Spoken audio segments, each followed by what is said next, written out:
네, 반갑습니다. 제대로 박사 TV의 재승욱입니다. 오늘 제대로 박사 TV에서는 어제 윤석열 정부의 110가지 국민과의 약속 정책에 대한 이런 윤석열 정부 110대 국정과제가 발표가 되었습니다. 앞으로 5년간 윤석열 정부가 무엇을 국민에게 약속을 하고 공약을 실천해 갈 것인지를 아마 이 110가지를 중점적인 국정과제로 해서 이제 숙제를 해 나갈 생각이다라고 하는 것을 국민에게 선포한 그런 내용이라고 보시면 될 것 같습니다. 자, 그러면 우리가 이제 제일 중요하다 판단되는 거는 아무래도 부동산 정책이 될 것 같은데요. 자, 부동산 정책이 우리가 가장 관심사인데, 그럼 부동산 정책 중에서 7번, 8번, 9번, 10번 해가지고 좀 자세하게 부동산 정책이 앞으로 어떻게 국민에게 약속을 지킬 것인지, 어떤 내용이 담겨 있는지를 여러분들에게 설명을 드리도록 하겠습니다. 자, 먼저 7번 주택 공급 확대, 시장 기능 회복을 통한 주거 안전을 실천하겠습니다. 라고 되어 있습니다. 수요에 부응하는 충분한 주택 공급을 위한 주택 공급 로드맵 수립 추진하겠습니다. 정비 사업 규제 개선, 민간 임대 활성화 등을 통해 시장 기능 정상화, 공시가격 등 각종 제도 운영 과정에서 발생한 미비점을 보완하겠습니다. 주요 내용으로 보면요, 연도별 지역별 250만 호 이상 주택 공급을 계획을 하겠다라고 되어 있고, 층간소음 기준 및 인센티브 강화, 장수명 주택 인센티브 확대 등 고품질 주택을 공급하겠습니다.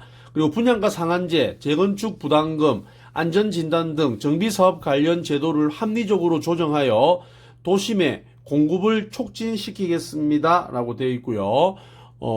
인허가 등 행정 절차를 좀 단축하고 공급 관련 관행적 규제 발굴, 개선하여 사업 속도를 높이고 사전 청약을 확대하여 내 집 마련을 좀 조기화시키겠습니다. 라고 되어 있습니다. 그리고 일기 신도시 특별법을 제정해서 양질의 10만 호 이상 공급 기반을 마련하겠다라고 되어 있고, 임대차 시장 합리적 정상화, 임대 리츠 활성화 등을 통한 민간 임대 주택 공급 촉진 및 건설 임대 등 등록 임대 주택 확충, 임대차법은 임대차 시장을 지속 모니터링하며 시장 혼선 최소화와 임대차 주거 안정 등을 고려하여 제도 개선 방안을 마련하겠다라고 되어 있습니다. 그리고 2022년 공시가격 변동으로 국민 부담이 급증하지 않도록 보완 방안을 마련 및 공시가격 현실화 계획 재검토 추진을 하겠다라고 되어 있습니다.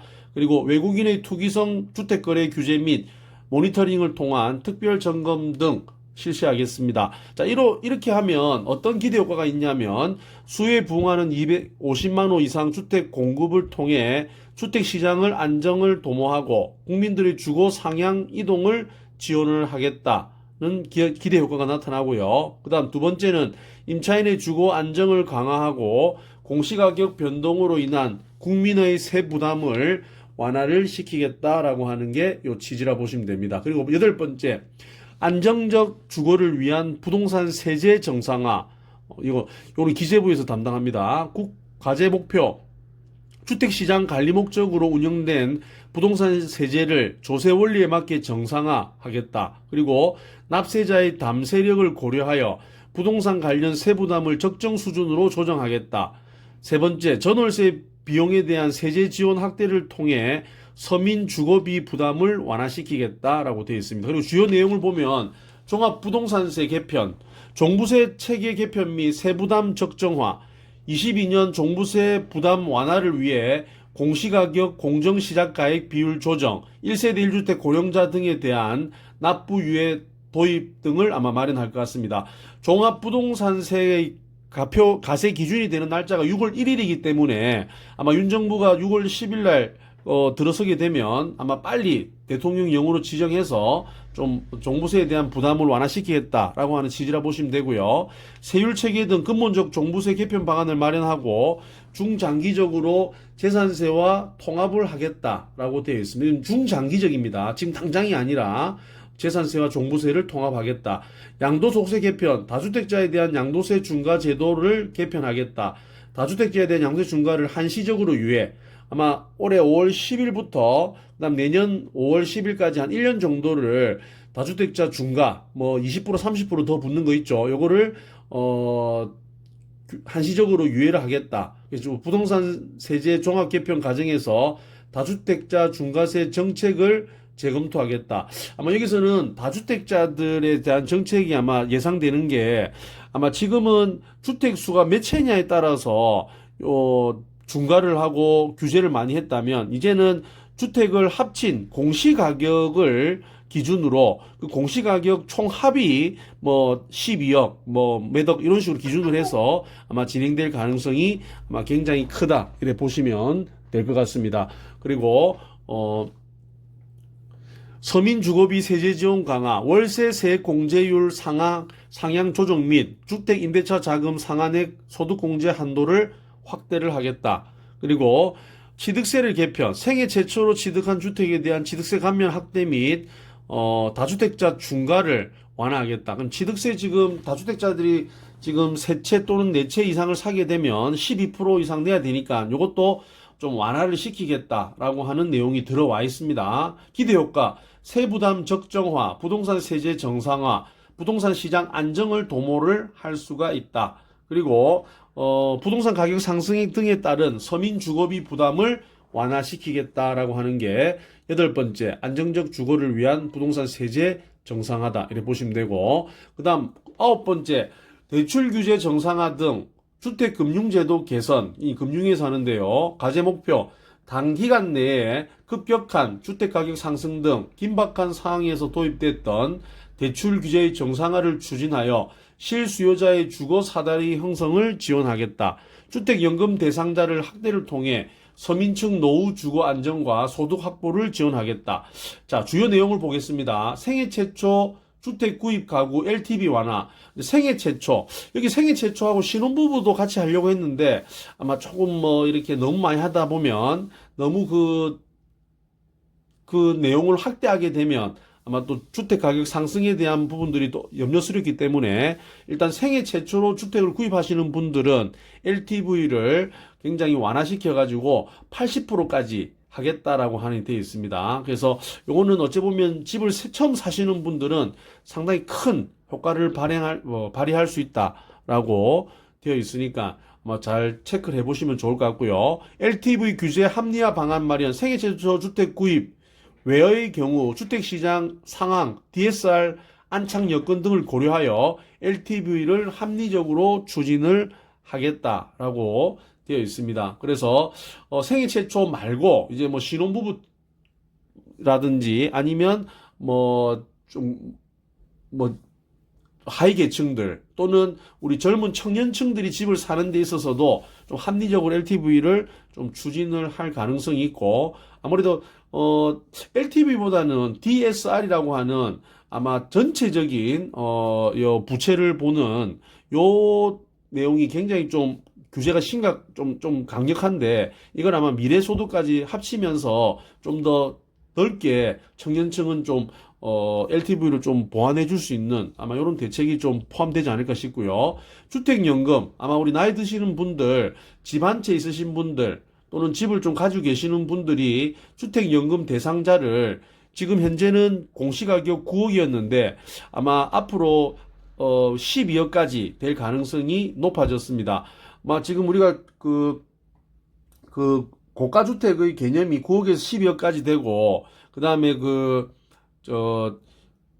1주택 비과세 조건도 12억까지 되니까 이제 공시가격이 12억까지 되는 1주택자들은 주택연금에 아마 가입을 할 수가 있다라고 보시면 되고 집 가지고 있는 개수가 합쳐서 공시가격이 아마 12억이 되더라도 이제 주택연금이 아마 기준이 좀 완화되지 않을까 그렇게 예상을 해보는데 이제 주택연금은 이제는 선택이 아닌 필수사항으로서 이제 노령층들이 100세 시대에 가장 안전하게 생활할 수 있는 이런 연금을 받을 수 있는 아주 좋은 아마 재테크 상품이 될 가능성이 커졌다. 저는 그렇게 생각을 합니다. 그리고 기대효과, 실수요자의 주거 사다리 형성 및 서민층 노후 주거 안정 등에 아마 효과가 발행할 가능성이 크다라고 되어 있습니다. 그리고 10번째, 촘촘하고 든든한 주거복지 지원. 요거는 국토부인데요.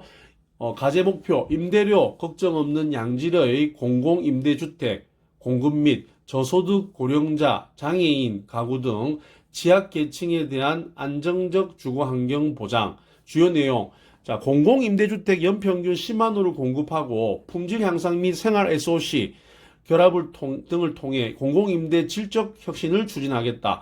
자, 노후도 개발 여건 등에 따른 최적의 정비 방안을 적용하여 예를 들어 복합 개발이라는 리모델링을 통해서 노후 공공임대의 질적 개선을 추진하겠다.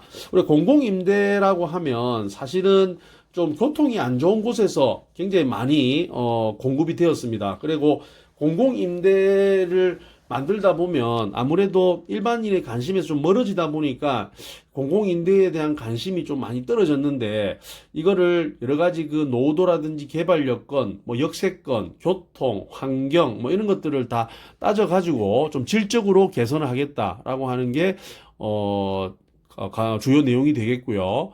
그 다음에 중위소득 50%를 목표로 중앙생활보장위원회 논의를 거쳐 단계적으로 인상하고 지원 규모 현실화 및 청년 주거비 지원 강화를 추진해서 주거급여를 확대하겠다라고 합니다. 그리고 취약계층 지원 강화, 쪽방 등 비정상 거처 가구에 대한 이주 지원 강화, 고령자, 장애인을 위한 안전 편의시설이 설치된 주택 공급을 실시하겠다. 자, 질 좋은 주거 복지 실현, 실시간 청약, 서류 없는 청약 등이 가능한 대기자 통합 시스템을 단계적으로 구축. 그리고 AI와 IoT 기술을 활용하여 입주민의 일상을 관리하는 스마트 돌봄 서비스 제공 및 입주 희망자에게 최적의 공공임대주택 유형을 추천을 하겠다라고 되어 있습니다. 그리고 기대효과, 양질의 공공임대주택 50만 호를 공급하여 취약계층 주거 안정을 강화시키겠다.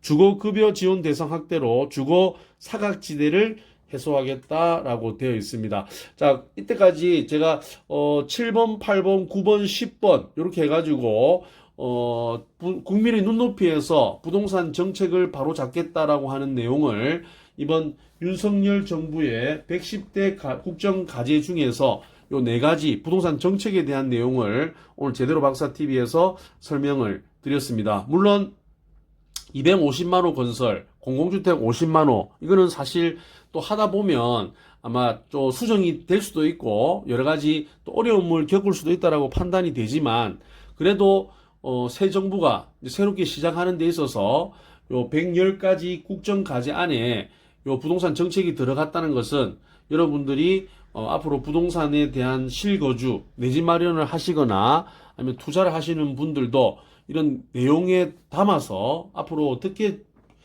새로운 정부가 정책을 펼쳐나갈 건지 밑그림을 하나에 발표한 거기 때문에 아주 중요한 내용이라고 판단되어서 제가 그 내용 중에서 부동산 정책에 관련 내용 4가지를 좀 자세하게 여러분들에게 설명을 드렸습니다. 참고해서 여러분 부동산 투자하시는데 도움 되시기를 바랍니다. 제대로 박사 TV였습니다. 감사합니다.